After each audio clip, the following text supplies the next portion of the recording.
So, good morning, hum buns. This is your girl, Miss Books to you. And today I'm coming to you about a topic is kind of sensitive. However, I think the conversation does need to be had. A couple of weeks ago, I received a message. I'm sorry, that's my signal. I received a message from one of my classmates asking had I heard the news, and I absolutely positively haven't. Yes, I am on Instagram, but for the most part, I literally post my stuff and I just logged off. So I didn't know exactly what was going on or what had happened. So unfortunately, she told me, the camera's shaking. Unfortunately, she did end up telling me that one of our classmates' sons had committed suicide, and it was due to actual bullying. Now, mind you, I always post about domestic violence, but I also do post during the month of, September. September is, bully awareness month, or anti-bully awareness month. So I do post about it. I'm not as vigilant and as, steadfast as I am when it comes to domestic violence, I guess, because it hits home with me for domestic violence. So that's why I probably don't post as much about bullying, but that's a conversation that I have, because no lie, when I was in school, I got bullied as an adult. I think I'll make a story time about that. But it's just, I know y'all sick of that ticket. It's just something, and for him to be so young, I think that was one of my things as well. And as a parent, you sit and I know, first I want to thank Rosalynn as well as Theo. I did not know him personally. I know his mother personally, but I didn't get a chance to really meet him. But just all of the things that were said at the funeral about his transition and about the person that he was, it spoke volumes. And I know that he will be missed. And I cried. I think I cried not just for, I cried for him. I cried for his mother, for the father, for the siblings that will no longer get a chance to, get to see him anymore. And I think my thing is, now people need to understand that depression is real. And I say that because I am currently dealing with it. And it can be the minutest thing. I promised that I wasn't gonna cry. But it could be the smallest thing, that it could be a scent, it could be a thought, your mind can take you back. It's just, it's a lot.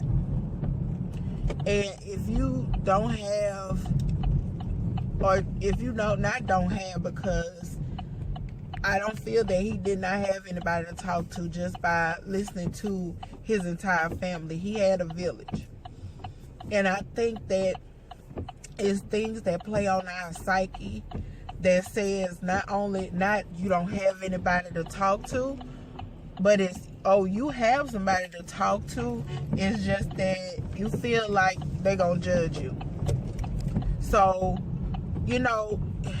a lot of people, even when it comes to domestic violence, a lot of people say, why do you talk about it? Listen, I know so many women, like, I know that they have gone through domestic violence. Have they verbally said it, or have they came out with a story about it?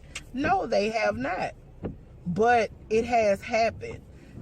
People in my family, they have gone through domestic violence. I have actually seen them go through domestic violence. Have they spoken on it? No.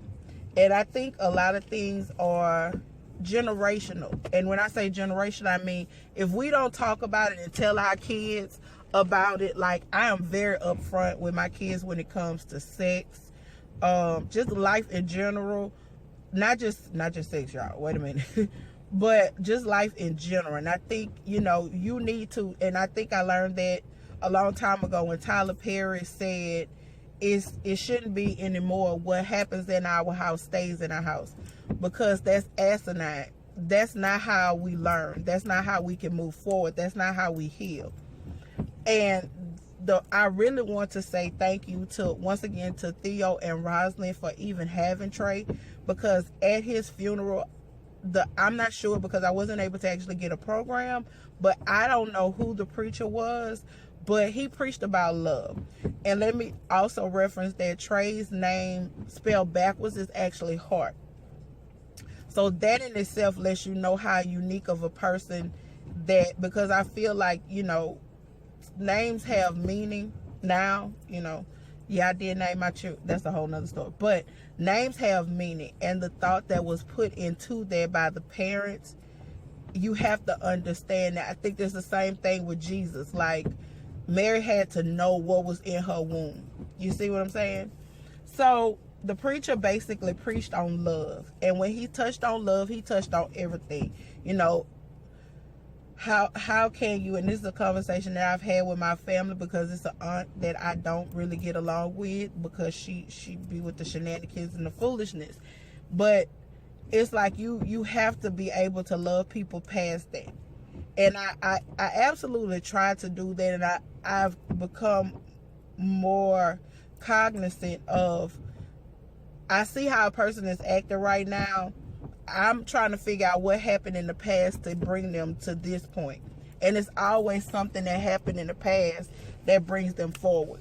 But I'm not trying to make it a long video, but I truly appreciate it, because that whole sermon that he preached, I needed that.